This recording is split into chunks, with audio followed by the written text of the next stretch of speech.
Halo guys, kembali lagi bersama saya di Kita Kali Course. Pada kesempatan kali ini kita akan lanjut seri CSS kita. Kita akan ngebahas gimana sih cara mengkoneksikan CSS dari CSS ke HTML kita. Oke, langsung aja kita coding. Di sini saya sudah open Visual Studio Code saya. Kalian boleh gunakan text editor masing-masing.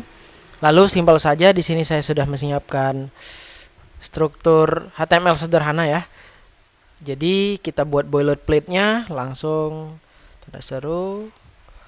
Mungkin ini kita close. Command B ya kalau Mac. Nah, kemudian kita buat simple aja nih. Halo dunia. Kita save. Kita copy paste. Kita paste di sini. Jadi sebenarnya untuk ngehubungin CSS dengan HTML itu ada beberapa cara. Tepatnya 3. Yang mana cara pertama mungkin kita bisa langsung terapin nih, yaitu namanya inline CSS. Sesuai dengan namanya nih, inline gitu, sebaris. Jadi kalian cukup ketik style di sini, atribut style, lalu cukup tuliskan apapun kode CSS kalian pada bagian atribut ini. Seperti kalau kita mau mengubah warna. Nah, untuk pembahasan ini tentu kita akan bahas di sesi kedepannya ya gitu. Ini masih fokus gimana sih cara ngehubunginnya aja gitu. Untuk sekarang kalian cukup tahu bahwasanya untuk mengubah warna tulisan pada CSS itu bisa menggunakan property color. Lalu kita masukin value-nya apa nih? Yellow, ya kan? Nah, tuh muncul tuh dia. Kemudian kita save, balik ke browser, don't forget to refresh. Of course, nih kita zoom. Perih mata ya. Jadi muncul nih, halo dunia.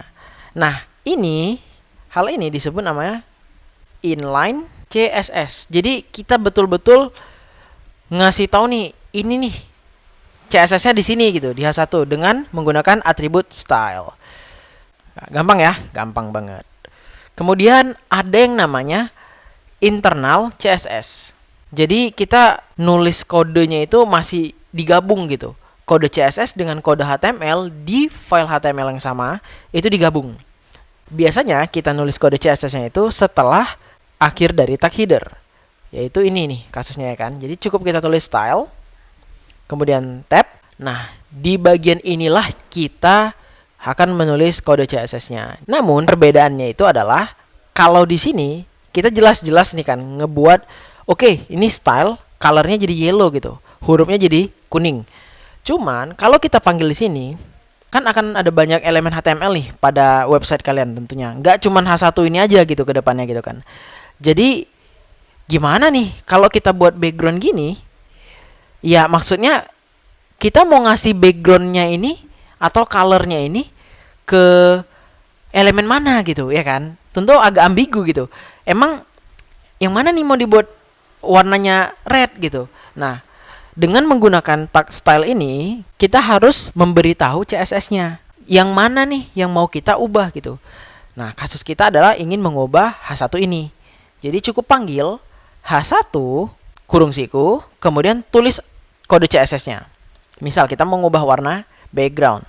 Cukup panggil background color, kemudian purple gitu. Kita mau mengubah warna purple, back to the browser and refresh it. Cool. Sudah terbentuk nih guys. Nah, jadi inilah yang disebut dengan internal CSS. Oke, kita tandain internal CSS.